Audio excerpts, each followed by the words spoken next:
Topic 10 का चल रहा है first chapter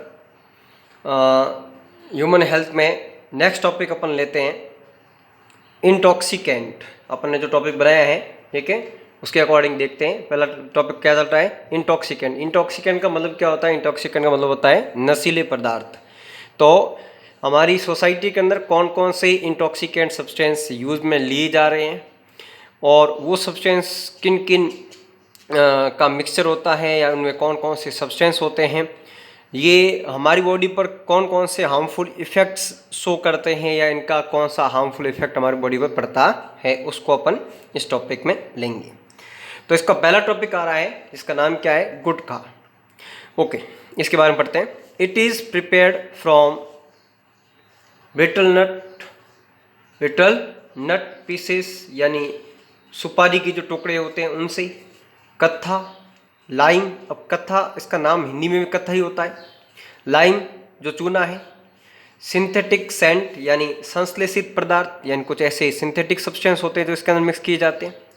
thin metal seat, यानी कुछ धातु की अर्क या कह सकते हैं मेटल सीट के तौर पर तुमने देखा होगा कि जो सिल्वर कलर का एक बिल्कुल बहुत पतला लेयर आता है, जैसे हम मिठाइयाँ वगैरह खरीदते हैं, उन मिठाइयों के ऊपर सिल्वर कलर की जो मेटल सीट आती है वो हमें देखने को मिलती है। उसी प्रकार दूसरी मेटल्स की जो सीट है उसमें मिक्स की जाती है। Tobacco is also mixed in some gutkha. तो ये तो इसके सब्सटेंस हो गए कि जो गुटखा के अंदर मिक्स किए जाते हैं। और ये अब क्या हमारी बॉडी पर इफेक्ट करते हैं, इसके बारे में लिखा है आपने। Use of gutkha not only causes economic loss, मतलब ये न सिर्फ हमें इकोनॉमिक लॉस देता है बट ऑल्सो हार्म्स फिजिकली, यानी वो हमारी बॉडी को भी काफ़ी इफेक्ट पहुंचाता है। यानी इकोनॉमिकल लॉस तो मिलता है, साथ में फिजिकली लॉस भी मिलता है। Muscles of jaw become hard, यानी लगातार गुटखा चबाने से जो जबड़े हैं, जॉस, ठीक है, उनकी जो मसल्स है वो क्या हो जाती है? हार्ड हो जाती है। And the jaw will not be open properly. देखा होगा तुमने जो लोग लगातार गुटखा चबाते हैं, अपने मुंह में लगातार गुटखा रखते हैं, जिसके कारण उनकी बोलने की क्षमता में या कह सकते हैं उनके जो भोजन ग्रहण करने की क्षमता है वो क्या हो जाती है? धीरे धीरे कम हो जाती है, क्योंकि उनको एक डिजीज़ हो जाती है due to a disease called submucous fibrosis. तो ध्यान रखना, ठीक है। सब म्यूकस एक मसल्स है अपनी, जो अपने जॉ यानी अपने जबड़े में पाई जाती है, ठीक है। इसकी जो फाइबर्स हैं वो फाइबर्स इतने ज़्यादा कठोर हो जाते हैं कि जबड़ा खुलना क्या हो जाता है? बंद हो जाता है। ऐसी कंडीशन को हम डिजीज़ के तौर पर क्या कहते हैं? सब म्यूकस फाइब्रोसिस। याद रखना, ये किसके कारण हुई? ये लगातार गुटखा चबाने के कारण जो मसल्स है जॉज की वो क्या हो गई? हार्ड हो गई। आगे बढ़ते हैं। Synthetic products present in gutkha contain many carcinogenic substance, यानी सिंथेटिक पार्ट जो गुटखे के अंदर होते हैं वो बहुत सारे क्या होते हैं? कार्सिनोजेनिक सब्सटेंस होते हैं। कार्सिनोजेनिक सब्सटेंस क्या करते हैं? कार्सिनोजेनिक सब्सटेंस हमारी बॉडी में कैंसर क्रिएट करते हैं। तो ध्यान रखना, अगर वर्ड आए what is the function of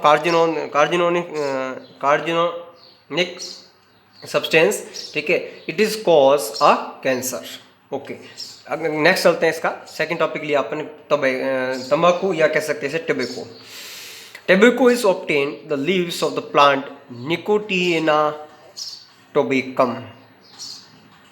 पढ़ने का तरीका, निकोटिएना टोबेकम, ठीक है। निकोटिएना टोबेकम टेबेको का बॉटनिकल नेम है। कौन सा नेम है? बॉटनिकल नेम है। बॉटनिकल नेम में सबसे पहली स्पीसीज आती है, उसके बाद जीनस आता है। तो ये तो हो गई इसकी स्पीसीज और ये हो गया जीनस हो गया। हमने क्लासिफिकेशन में पढ़ा था 9th क्लास के अंदर की क्लासिफिकेशन हमेशा स्पीसीज और स्पीसीज के बाद में जीनस का नाम देते हैं। तो ध्यान रखना, स्पीसीज कौन सी है? निकोटिएना, और टोबेकम क्या है? उसकी जीनस है। Which become to the family Solanaceae. किससे संबंधित होता है? सोलेनेसी से संबंधित होता है, ठीक है। तो ध्यान रखना, सोलेनेसी फैमिली से बिलोंग करने वाला टेबेको, जिसकी लीव से क्या निकाला जाता है, एक सब्सटेंस निकाला जाता है। इस सब्सटेंस का यूज़ बहुत सारे लोगों द्वारा किया जाता है। कौन कौन सी, तो लिखा है लीव्स कंटेन 1 to 8% एल्किलॉइड। ये सब्सटेंस का नाम क्या होगा, एल्किलॉइड। यानी का एल्किलॉइड एक सब्सटेंस होता है जिसमें से एक सब्सटेंस, एल्किलॉइड बहुत प्रकार के सब्सटेंस होते हैं, उसमें से एक का नाम क्या, कौन सा लिखा है, निकोटीन। तो तुम अच्छी तरीके से समझ सकते हो, इसका नाम क्या है, निकोटीना। तो यहाँ क्या हो गया, निकोटीन। तो एल्किलॉइड जो है ना, वो एल्किलॉइड इस्तेमाल किया गया निकोटीन के फॉर्म में। ओके, अब देख लेते हैं, following are the uses of tobacco use, यानी टोबैको यूज के कौन कौन से हार्मफुल इफेक्ट या लॉसेस जो है हमारी बॉडी में देखने को मिलते हैं। पहला पॉइंट है changes of mouth, tongue, throat. मुंह, टंग यानी जीभ, थ्रोट यानी गले। Cancer increases by the regular use of tobacco, यानी कुछ चेंजेस हमारी माउथ में, टंग में और थ्रोट में क्या करते हैं, कैंसर इंक्रीज कर सकते हैं, जो किसके कारण, रेगुलर यूज के कारण, किसके, टोबैको के कारण होता है। Second point, nicotine present in the tobacco thickness the wall of arteries. हमने अभी इससे पहले जो टॉपिक पढ़ा था कि जो ब्लड प्रेशर था, वो ब्लड प्रेशर आर्टरीज की वॉल के कारण क्रिएट हो रहा था। और ये क्या कर रहा है, निकोटीन क्या कर रहा है, निकोटीन हमारी आर्टरीज की वॉल को और ज़्यादा थिकर कर रहा है। इसका मतलब ब्लड प्रेशर तो इंक्रीज होना ही होना है। तो लिखा आपने इसके आगे, due to which the blood pressure and heartbeat increase हो गया यहाँ पर। इसका मतलब क्या हुआ, निकोटीन, सबसे बड़ी बात यहाँ रखना, thickness of the wall of the arteries कौन क्रिएट करता है, निकोटीन करता है। या निकोटीन का जो स्मोक, धुआं जो है, वो हमारी बॉडी में जाने पर ये काम करता है।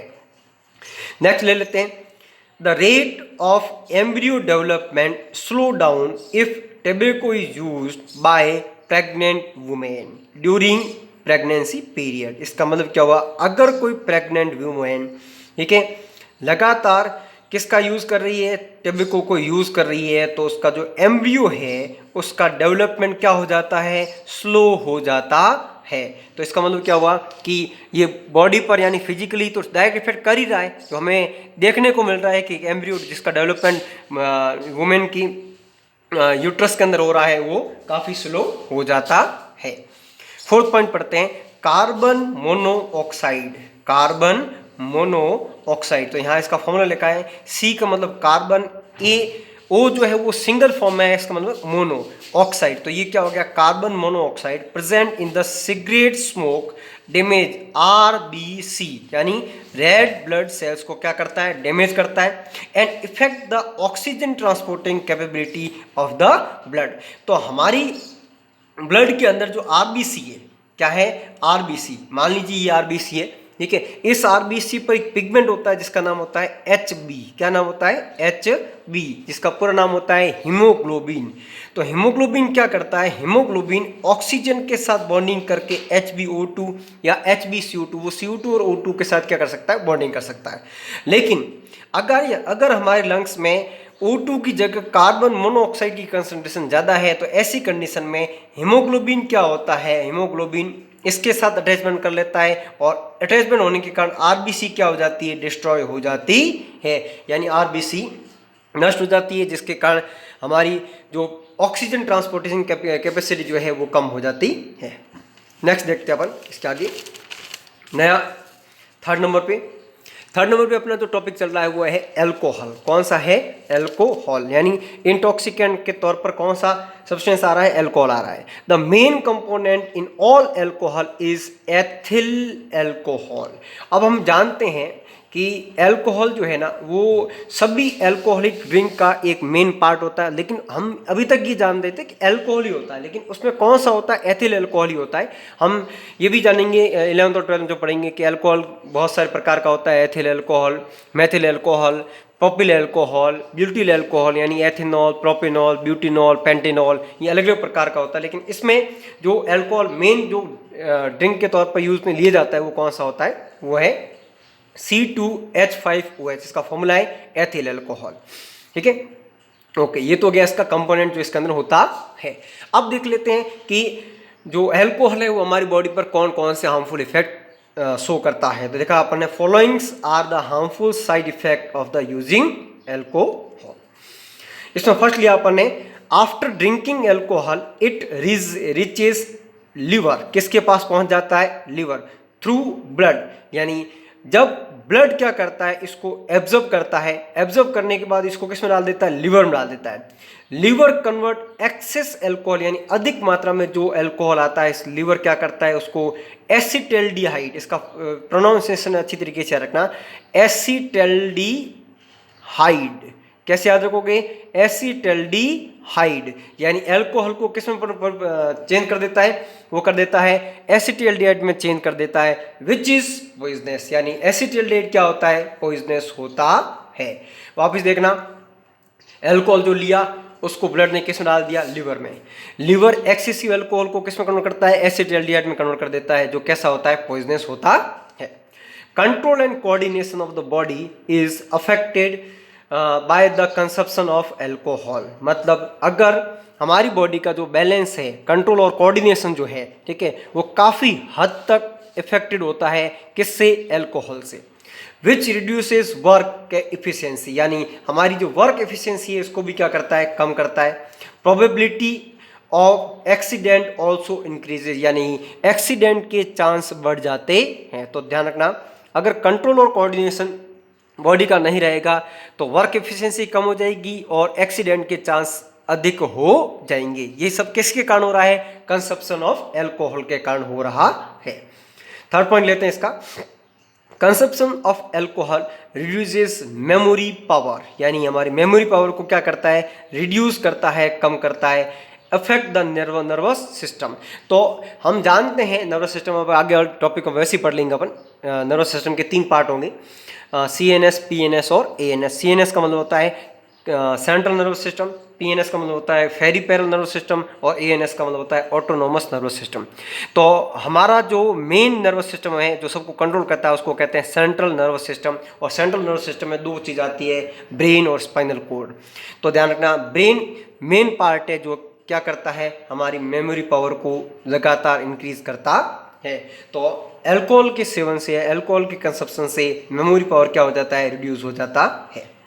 फोर्थ पॉइंट देखते हैं, alcohol causes fatty liver disease. हमने अभी देखा था कि लिवर के अंदर जब अल्कोहल एक्सेसिव कंसंट्रेशन के अंदर जाता है तो वो एसिटल्डिहाइड में कन्वर्ट हो जाता है, जो क्या हो जाता है? पॉइजनस हो जाता है। तो इसी के कारण लिवर फूल जाता है, इसी को हम कहते हैं fatty liver disease, which has an effect on the synthesis of protein and carbohydrate, यानी प्रोटीन सिंथेसिस का और कार्बोहाइड्रेट सिंथेसिस का जो मेटाबॉलिक एक्टिविटी होती है, ठीक है, वो काफ़ी हद तक कम हो जाती है। किसकी डिजीज के कारण? फैटी लिवर डिजीज के कारण। अब बात आती है, ये होती किसके कारण है? अल्कोहल के कारण होती है। फिफ्थ पॉइंट है, due to its use the economic condition, ठीक है, ऑफ अ पर्सन फॉल, यानी इकोनॉमिकल कंडीशन कैसे हो जाती है? कमजोर हो जाती है, ठीक है। It also hurt the person social status, यानी पर्सन की जो सोशल स्टेटस होती है उसको काफ़ी हर्ट होता है। ओके, ये तो हो गया थर्ड इंटॉक्सिकेंट सब्सटेंस, जिसका नाम क्या था? अल्कोहल था। अब आते हैं फोर्थ, ओपियम, जिसका नाम क्या है? पेपेवर सेमनीफेरम। जैसे अपन ने देखा था निकोटीना टोबैकम टेबुको का बॉटनिकल नेम था, उसी प्रकार ओपियम ओपियम का साइंटिफिक नेम क्या होता है? पेपेवर सेमनीफेरम होता है।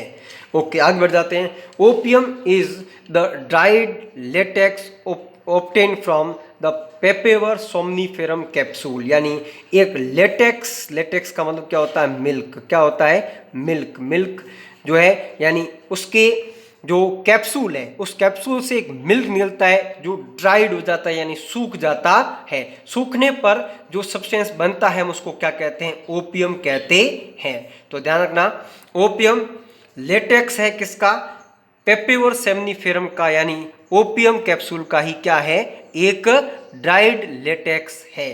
Okay, the latex contain about 30 type of alkaloid. जैसा अपन ने देखा था टेबेको के अंदर सिर्फ और सिर्फ एक एल्केलॉइड था, जिसका नाम क्या था? निकोटीन। उसके अंदर सिर्फ एक था, लेकिन ओपियम के अंदर कितने टाइप की? 30 टाइप की एल्केलॉइड है। कितने टाइप की? 30 टाइप की। इसमें से among them morphine, codeine, nicotine, somniferine and papaverine. मैं इसका प्रोनाउंसिएशन वापस कर रहा हूँ। इसको पढ़ेंगे मॉर्फिन, इसको पढ़ेंगे कोडीन, इसको पढ़ेंगे निकोटीन, इसको सोमनीफेरिन, इसका पेपेवरिन। तो इसमें से दो तो अपन को तो इसके नाम से याद हो जाते हैं। इसका साइंटिफिक नेम क्या था? पेपेवर सेमनीफेरम। तो एक तो आ गया पेपेवरिन, एक आ गया सोमनीफेरिन, तो दो तो वैसे ही याद हो गए। तो रहे कितने? 3। तो याद रखने का तरीका मॉर्फिन, कोडीन, निकोटीन, ये तीनों आसानी से याद हो जाते हैं। इसमें से 5 अपन ने मेन लिए आर मेन, मतलब इनमें से 5 ले लिए, 30 में से 5 ले लिए। Morphine and codeine are use to make pain killer, यानी किसके तौर पर यूज में ली जा सकती है?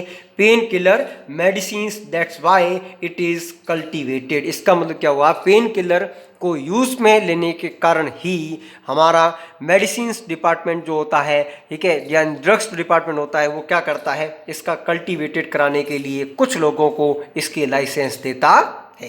कल्टीवेटेड का मतलब क्या होता है? वह कि उनको उगाने की अनुमति देता है। People use opium and it's toxic product heroin, मतलब कुछ लोग इसके एक टॉक्सिक सब्सटेंस को यूज करते हैं जिसका नाम क्या है? Heroin, to get feeling of peace and happiness, मतलब वो आनंद की अनुभूति। पीस एंड हैप्पीनेस का मतलब क्या हुआ? आनंद की अनुभूति, ठीक है, यानी फीलिंग्स जो है ना वो सब क्रिएट करने के लिए एक उसका एक अफीम से भी एक नया सब्सटेंस बना है जिसका नाम क्या रखा? हेरोइन को यूज करते हैं। अगला देखना, offering opium is a common custom in the rural area of occasion of mourning and happiness। यहाँ से बात समझना कि ऑफर, रूरल एरिया के अंदर अफीम को ऑफर करने की एक प्रथा क्या है? एक कस्टम, एक प्रथा है, ठीक है। मॉर्निंग और हैप्पीनेस यानी गम और खुशी। अगर गम हो गया रूरल एरिया के अंदर तो भी अफीम, ठीक है, की ऑफरिंग होती है, और खुशी है तो भी उसकी ऑफरिंग होती है। तो ये एक किसकी समस्या है? ये रूरल एरिया की समस्या है। वहां पर किसको ऑफर किया जाता है? ओपियम को ऑफर किया जाता है। नेक्स्ट देख लेते हैं इसी के आगे अगले पॉइंट। नेक्स्ट पॉइंट अपन को कह रहा है initially less quantity is taken but gradually the person is forced to increase its quantity. मतलब इनिशियली, मतलब स्टार्टिंग में उसकी क्वांटिटी को कम लिया जाता है, बाद में वह उसकी क्वांटिटी को इंक्रीज करने के लिए क्या हो जाता है? फोर्स्ड, यानी उसके ऊपर एक दबाव आ जाता है, क्योंकि धीरे धीरे इसकी लत या इसकी आदत पड़ जाती है। Many peoples are addicted to drinking boiled opium dried capsule, यानी कुछ लोगों में ड्रिंकिंग बॉइल्ड ओपियम, यानी ओपियम का जो मिल्क निकल गया उसके बाद जो कैप्सूल बचा, ड्राइड कैप्सूल जो बचा, उसको बॉईल करके पीने की एक आदत होती है। नेक्स्ट इसका फाइनल पॉइंट है, a person continue to remain sick, मतलब वो लगातार बीमार होना चालू हो जाता है because of decrease immunity power. तो उसका इम्यूनिटी पावर क्या हो जाता है? डिक्रीज हो जाता है, ठीक है। अल्टीमेटली द पर्सन डाइज, अचानक उस व्यक्ति की क्या हो जाती है? मृत्यु हो जाती है। तो ये हुआ ओपियम से होने वाले हमारी बॉडी पर हार्मफुल इफेक्ट्स या उसके लूजेस। तो अपन ने 4 इंटॉक्सिकेंट सब्सटेंस पढ़ लिए। नंबर 1, ठीक है, नंबर 1 अपने पास जो सब्सटेंस था, ठीक है, उसके बाद में नंबर 2, नंबर 3 और नंबर 4। तो वापस देख लेते हैं अपने पास कौन कौन से सब्सटेंस थे। अपने पास सबसे पहले था गुटखा, नंबर 2 टेबेको, नंबर 3 एल्कोहल और नंबर 4 ओपियम। ओके, अब बढ़ते हैं अपन इसके आगे। अदर इंटॉक्सिकेंट सब्सटेंस के तौर पर कौन कौन से सब्सटेंस यूज में लिए जाते हैं, यानी कुछ ऐसे सब्सटेंस भी होते हैं जिनको यूज में लिया जाता है। पहला कौन सा है? कोकीन। कौन सा है? कोकीन, ठीक है। नेक्स्ट कौन सा है? इसका नाम क्या है?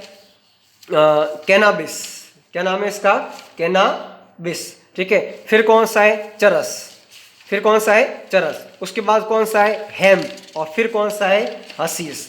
वहाँ पे सुनना। कोकीन, कैनाबिस, कैनाबिस का नाम होता है भांग। क्या नाम होता है? भांग। उसके बाद आता है चरस, चरस का नाम हिंदी में भी यही होता है। हेम्प, हेम्प का नाम होता है गांजा। क्या नाम होता है? गांजा। और हशीश का नाम हशीश ही होता है हिंदी में भी। तो ये कुछ और सब्सटेंस है। इसके अलावा LSD, क्या नाम दिया इसका? LSD, लाइसर्जिक एसिड, ये तो L का नाम हो गया, ठीक है। लाइसर्जिक एसिड LS, ठीक है। डाई इथाइल एमाइड, तो D का नाम क्या हुआ? Di ethyl amide. तो ये तो हो गया LS, क्या हो गया? LS lysergic acid. और डाई का मतलब इस्तेमाल क्या किया? डाई इथाइल एमाइड, ठीक है। Are also intoxicants in trains, यानी हमारे ट्रेन में इनके अलावा ये भी कुछ ऐसे इंटॉक्सिकेंट सब्सटेंस जिनका ट्रेंड चल रहा है। Use of smack, use of smack has also increase, यानी स्मैक लेने की प्रथा भी काफी हद तक बढ़ चुकी है। अब हम देख लेते हैं मिसयूज ऑफ मेडिसिन। तो क्या होता है? डॉक्टर्स अपनी पर्ची पर कुछ मेडिसिन पेन किलर के तौर पर लिखते हैं, लेकिन लोग क्या करते हैं? उसका मिसयूज कर लेते हैं। तो देख लेते हैं। According to a report, people are also using doctors prescribe medicine like morphine, pethidine, buprenorphine, propoxyphene, nitrazepam और डाइजीपाम। इनकी प्रोनाउंसिएशन एक बार वापस देख लेते हैं। पहला कौन सा है? मॉर्फिन, मॉर्फिन नाम उसमें भी आ रहा था जो अपन ने ओपी में देखा था।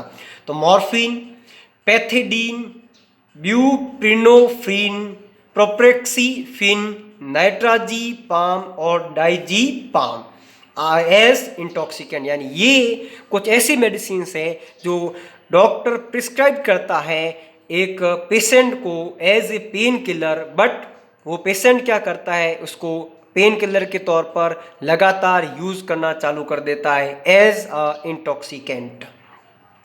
Young people start to use these for many reason, यानी यंग पर्सन बहुत से कारण, बहुत सारी टेंशन, बहुत से प्रकार के रीजन हो सकते हैं। गेट कॉट इन दिस, यानी उसके चंगुल में फंस जाते हैं।